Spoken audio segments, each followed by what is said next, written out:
next video. So in this video we will be getting started with NestJS. So if you don't know what is NestJS, it is like a backend framework for Node.js.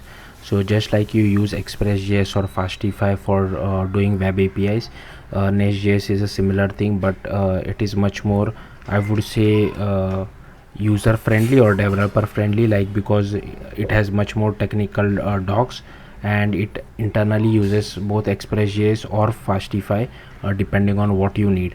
So let's get started. So if you want, first we need to install the NestJS CLI, but I really don't like installing this global npm packages. So what you could do is you can simply run this command npx. You just need to have Node.js installed in your system, so you can run something like npx @nestjs/cli new, and first is my project name. So you can give whatever project name you want to, and once you give the project name, you can start this Node.js server or this NestJS server using npm run start dev.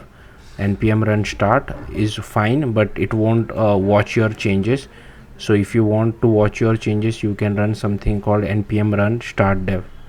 I'm not sure why it is not showing in my case, but if you see the package.json, it shows that npm run start dev. It will watch for your changes if you make any changes inside your code, just like nodemon. Or if you don't want to, you can just run npm start as well.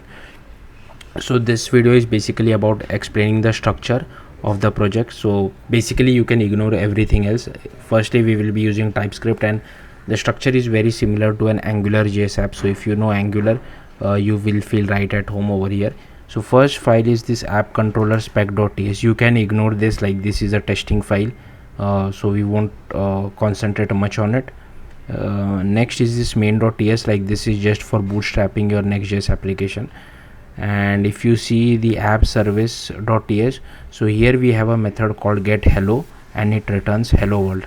And if you see app controller.ts, we are using the app service class over here via dependency injection. And if you see, we have this get route, and we are just calling the get hello method, which we have defined it inside the service. And if you see app module, it just references your controller as well as your service. So now if you run your app on localhost 3000, you should see something like hello world. Now suppose I want to change the route, so what I could do is I can add /hello over here. So if you go to localhost 3000/hello, then you would see this hello world. Now if I try to refresh this, here you can see I can't find the route. You can see that if you go to /hello, then it prints hello world as well.